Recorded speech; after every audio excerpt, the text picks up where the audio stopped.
avec nous exclusivement sur les ondes de TV Virtues et on parle de recherche d'emploi. Et d'ailleurs, peut-être après tes études, ben, Oui. pas peut-être, j'imagine, tu vas te mettre à rechercher un emploi. Puis des fois, ça peut être quelque chose de difficile. On n'a pas toujours des appels ou on n'a pas toujours la première entrevue. Mais on va essayer de garder le moral en recherche d'emploi avec André Martineau, notre experte en gestion de carrière chez Evolu Pro. Parce que comme je dis, ça peut être... moi, je sais qu'après mes études, André, là, c'était pas facile, hein? Je me suis découragée. C'est pas facile pour personne. C'est pas facile pour personne, Barbara. Puis il y a des fois où est-ce que ça va bien, Oui. on trouve rapidement, mais il y a des fois où est-ce que c'est plus long. Puis dans ces moments-là, c'est important d'avoir des stratégies. Parce que moi, je dis qu'il y a un ennemi à la recherche aux chercheurs d'emploi. C'est nous. Non, non, c'est l'attente. Ouais. C'est le silence. On envoie des curriculum vitae comme si on envoyait une bouteille à la mer. On n'a pas de nouvelles. La grande tendance, oui, c'est très frustrant. La grande tendance ces temps-ci, c'est on vous Tu sais, on n'accuse pas réception de votre candidature. Si vous n'êtes pas sélectionné, vous n'entendez jamais parler de nous. Pour le chercheur d'emploi qui est tout seul à la maison, alors oui, il y a l'isolement, il y a les pensées qui tournent, mais la raison qui fait ça, à mon avis, c'est le fameux silence, c'est le vide, c'est l'attente.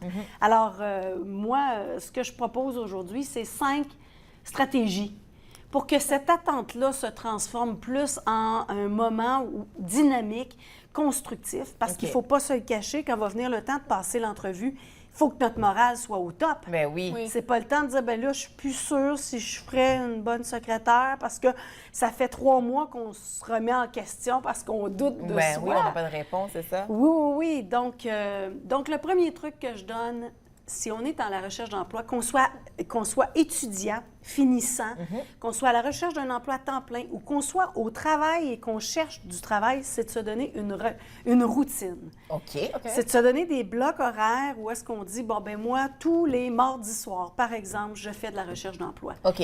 Pourquoi? Parce que le lundi soir, ben c'est ma natation, parce que je fais ma vie active. C'est ça. On est en semaine en santé, là.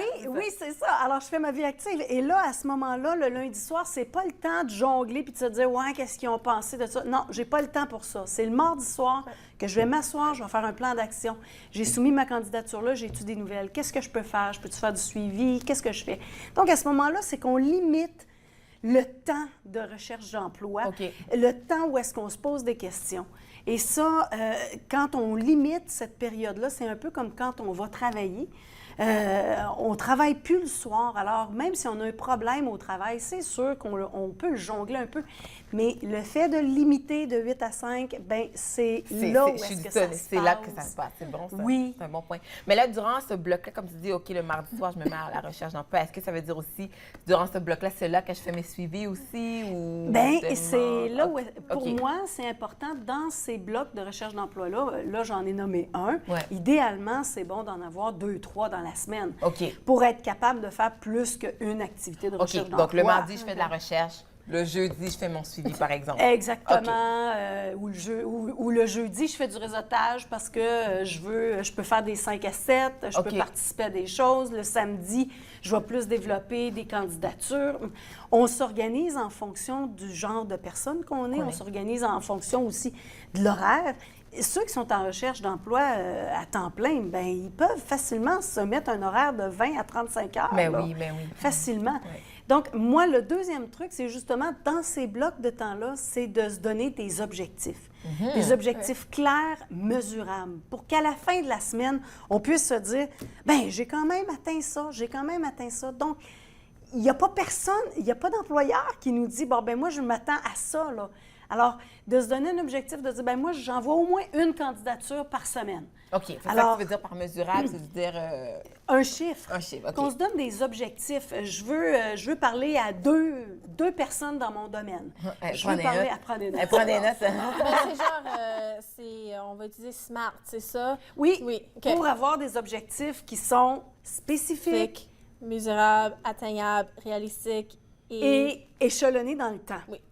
Donc, d'ici la fin de la semaine, je veux avoir soumis une candidature. Mais si on a un métier un peu plus spécialisé, c'est possible qu'une semaine, c'est pas réaliste. Alors, d'ici la fin du mois, pour qu'on se donne de l'espace, mais qu'à la fin du mois, on évalue, puis qu'on ait le sentiment de réalisation quand même. Donc, il y a beaucoup d'autonomie qui se fait là, dans cette démarche-là. C'est une démarche très solitaire. Le fait de se donner des objectifs, ça nous permet de garder le contrôle sur notre quotidien, sur nos périodes de temps de recherche d'emploi. Et le troisième truc, ça nous permet aussi de maîtriser nos pensées. OK. Ouais. OK. Ah ouais. Là, je tombe dans la physique quantique. Je tombe dans le... C'est parce que, et tu le disais un petit peu, Barbara, au départ, le pire ennemi, c'est soi-même. C'est pas vraiment soi-même, mais si on est dans le silence, si on se remet en question, si on n'est pas certain, à ce moment-là, ce que ça donne, c'est qu'on se remet en question. OK, des pensées négatives. Peut-être que je devrais aller faire une maîtrise. Peut-être que je manque d'expérience. Peut-être que je devrais faire un autre stage. Puis là... Peut-être mon CV n'était pas bien. Peut-être mon CV n'est pas correct. Ouais. Peut-être que... Et c'est jamais, malheureusement... Peut-être que je suis trop qualifiée, peut-être que je suis trop bonne. C'est très rare que les gens vont vers le « wow, je suis une bonne personne ». C'est vrai, ça. Les gens ont tendance... Écoutez, ils sont tout seuls, ils sont en mode de recherche d'emploi. Ce qu'ils reçoivent, c'est souvent soit rien, des noms en majorité. Oui. Puis quand ils ont un petit oui, bien, ils s'accrochent à ça comme une grosse bouée. Hein? Alors, c'est très important de se garder des phrases, des citations positives, des mantras et de les répéter régulièrement. Par exemple, dans nos blocs de temps là, de recherche d'emploi, ça peut faire partie d'un rituel. Bon, moi, je me dis tout le temps, ben c'était pas pour moi. Je n'ai pas eu d'appel, ben c'était pas pour moi. Celui-là, c'était pas pour moi. C'était pas pour moi. C'est correct. Bon, voilà. Et il y là, a un meilleur qui m'attend. Oui, c'est ça. Puis ça fait la paix. Ouais. Ça fait la paix avec le nom qu'on a reçu parce Ouais. qu'effectivement, moi aussi, j'y crois beaucoup. Si on force trop, des fois, c'est peut-être pas la place, c'est peut-être pas le bon moment, c'est peut-être pas... Alors, ça, c'est le genre de phrase réflexe qui fait que le moral descend pas en chute libre lorsqu'on se retrouve en recherche d'emploi. Puis c'est ce qu'on veut éviter, les émotions en montagne russe. Pour garder un moral d'acier, à tout le moins, c'est de le garder toujours à un même niveau. OK. Là, tu nous as donné 4. Là, je l'ai donné 3. 3, OK. La routine, se donner des objectifs SMART, idéalement quand on est capable. C'est ça. Avoir des phrases clés. OK? Se donner maîtriser nos pensées. Le 4e, c'est vraiment le réseautage. Oui.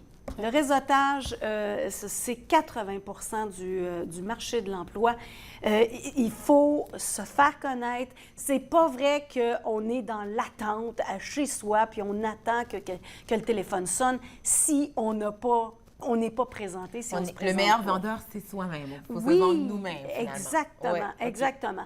Et dans le temps qui nous reste, OK, on a parlé, oui, on le sait, en recherche d'emploi, il faut faire des candidatures, aller faire du réseautage, faire des entrevues, tout ça, mais dans ce temps-là, moi, ce que j'encourage aussi pour garder le moral d'acier, 5e truc, garder son expertise à jour.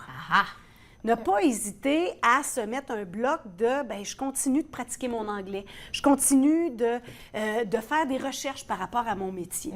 Parce que quand va venir le temps de rentrer en poste, si la recherche d'emploi prend 3 à 6 mois, on ne veut pas être rouillé. On veut arriver avec des petits trucs « wow ». Ouais, se sentir important. On visite ton site evolupro.com. Merci beaucoup, André Martineau. Ça me fait plaisir, Barbara. Donc, merci. visitez-la pour plus de détails sur besoin de ces services, bien sûr. Nous, on fait une courte pause et ça se poursuit entre nous exclusivement sur les ondes de TV Badgeuse.